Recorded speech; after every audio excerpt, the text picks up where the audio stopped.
and keep this series rolling, so I did want to go ahead and close out the MSC comparison. So I made a list of pros and cons from our cruise that we found like different from what we were used to. So I'm gonna go ahead and go through those. Okay, so starting with the cons, we found that the closet space was really small in our MSC stateroom. We did have a balcony room, but the closet space was very small. And in addition to the space being small, there was like a lot of like small compartments, so it was like all broken up, and we didn't particularly care for that. There's only like one USB plug beside the bed, and all of the other plugs are like across the room on the vanity. So only one person could plug their phone up on the side of the bed, and all of our other electronics had to charge at the vanity. That was weird. I didn't like that as well. The beds were very firm. I like more of a memory foam cushion type mattress. So we did ask our room steward to bring us a mattress topper as soon as we boarded, and he did bring that. It was still firm, but it did help compared to what it was when we first boarded. The shower. So the shower is super small, and not only is it small, it's very oddly shaped. So it's shaped almost like a stop sign, almost. And it is just very small. It was like you kind of had to maneuver around in it in order to like soap up where the water wasn't already washing the soap off. It was very small.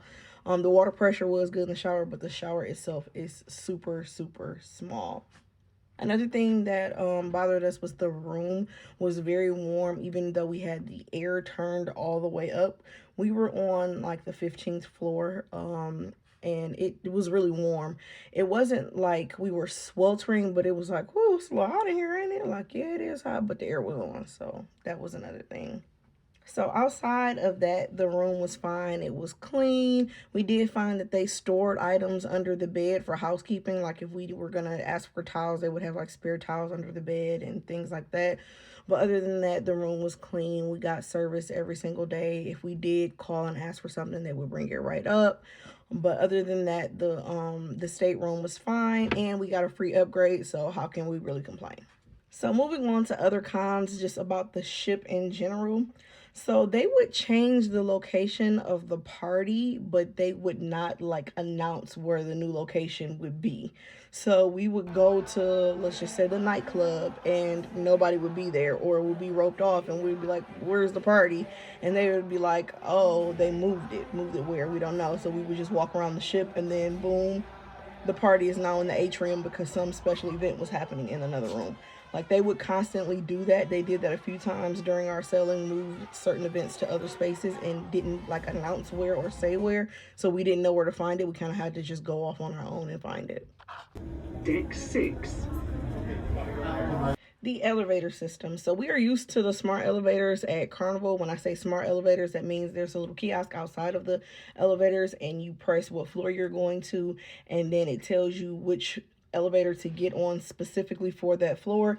When you get inside the elevator, there are no buttons, so you can't press all of the buttons or anything like that. Once you get in, you have to go to whatever floor is already selected for that train. But they moved really slow. So theirs actually had a time on it, which Carnival's does not. It would tell you like go to elevator C, arrival time in 2 minutes, but it would just take a really long time sometime for the elevators to come.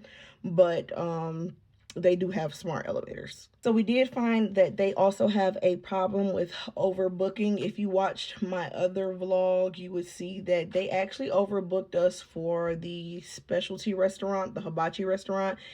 So we are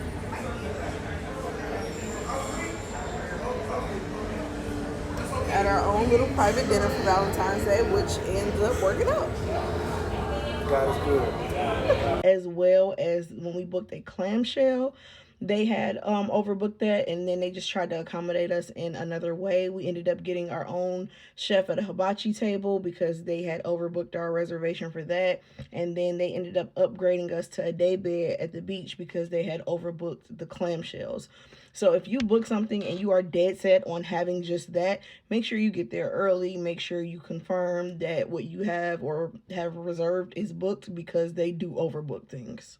On the subject of like overbooking things and accommodations, we did find that we know that this is not an American cruise line, so we went in knowing that it may be like some differences in like the service, and we did notice the differences.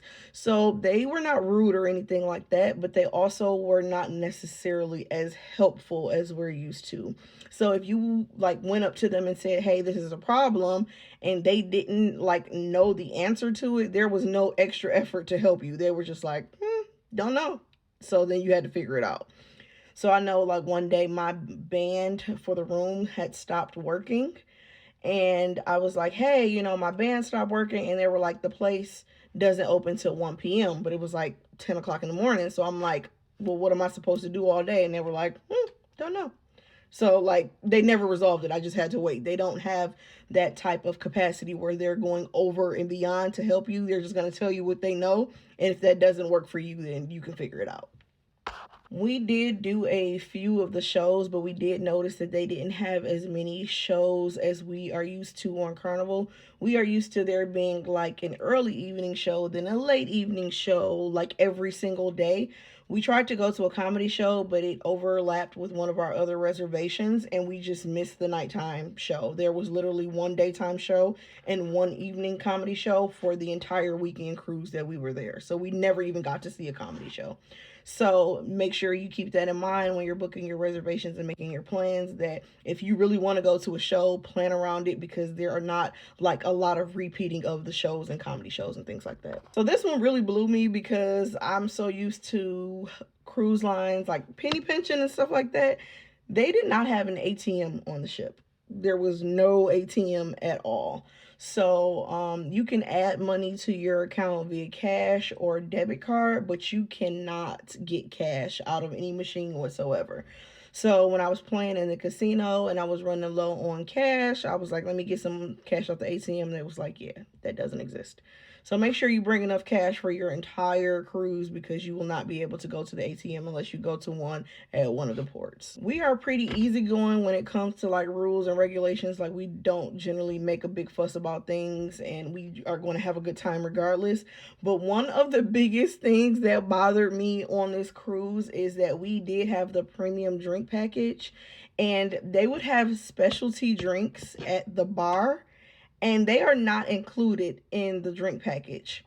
But the liquor that is used in the specialty drinks is included in the drink package. So that really annoyed me, because like we were there for Valentine's Day. So one day we woke up and I went down to the bar, and they had like this pretty drink that they were making with vodka. Vodka is my drink of choice, so of course I want that. That's what I want. And he was like, oh no, you have the premium drink package, this is extra. And I'm like, I literally have been drinking Tito's the entire trip. What are you talking about? And he was like, yeah, but these are specialty drinks and they're not included. So I literally had to say, okay, well, I don't want that anymore. I want this, this, this, and that, which was the exact ingredients that were in the specialty drink listed right there on the menu. And he made it. That made no sense to me. Like, make the specialty drinks also included, because the liquors are already included in the drink package. So it was very weird. I didn't like that, but that really did annoy me. Another thing that annoyed me, which this could be just because I'm new on their cruise line and I'm not familiar with this policy, which I know now. After the last night, I think they said like 1 p.m. the day before the last day of the cruise, they lock you out of your minibar. So there's no actual refrigerator, but there's a minibar in the room. The minibar is stocked with things that cost extra. We didn't use any of it, but we had leftovers from the previous night, like food that we had put in the minibar to keep cool. And we came back in the room one day and they had just set our food out. And I was so mad, because I had like steak and like shrimp and rice and all this stuff, and they just set it out. I had cheesecake. I'm like, why did y'all sit my stuff out? And when I went to get service to ask them, they were like, oh, after 1 p.m., you're locked out of the minibar. What? And they're like, yeah, the one after 1 p.m. on the day before, you disembark, we locked the minibar. So then they just set my food out and didn't say. That pissed me off too, because like, what is the reason behind that?